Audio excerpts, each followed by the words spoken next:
Welcome to your video article news by DigitalMindFood. This article covers the topic, how to house train an older dog, dog training dealing with house training issues. The best house training uses the dog's known instincts to avoid soiling its bed to train the dog where and where not to eliminate.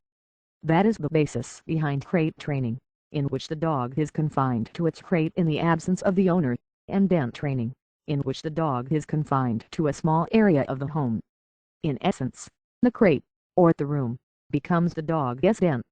Dogs are naturally very clean animals, and they try their best to avoid using their dens as toilets.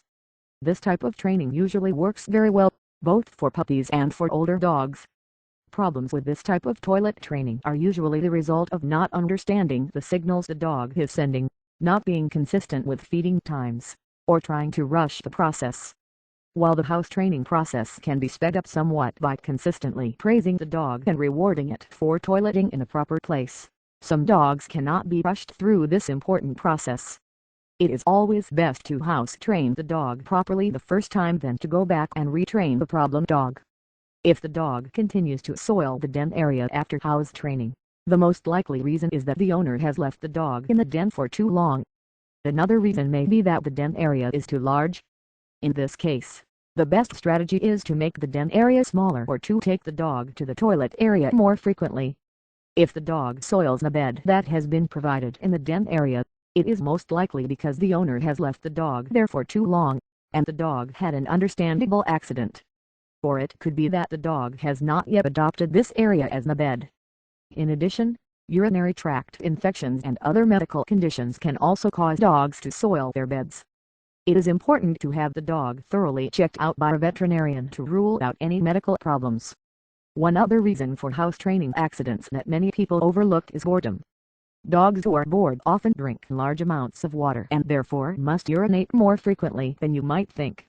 If you notice your dog consuming large amounts of water, be sure to take the dog to the established toilet area more often, and provide the dog with toys and other distractions to eliminate boredom.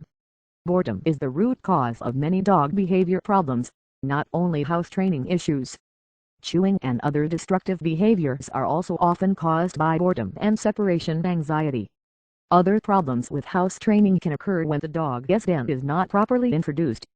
In some cases, dogs can react to the den as if it is a prison or punishment. Those dogs may exhibit signs of anxiety, such as whining, chewing and excessive barking. It is important for the dog to feel secure in its den, and to think of it as a home and not a cage. The best way to house train a puppy or dog, or to re-house train the problem dog, is to make yourself aware of the dog's habits and needs. Creating a healthy, safe sleeping and play area for your dog, as well as a well-defined toilet area, is important for any house training program. House training is not always an easy process, but it is certainly an important one. The number one reason that dogs are surrendered to animal shelters is problems with inappropriate elimination, so a well-structured house training program can literally be a lifesaver for your dog.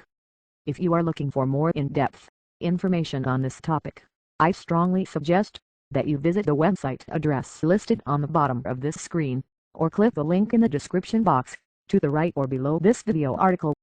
Get info on top-ranked resources on this topic. You owe it to yourself to visit this site now, as it can provide the answers you need. Act now, do not delay. Until next time, this is Veronica, saying good day.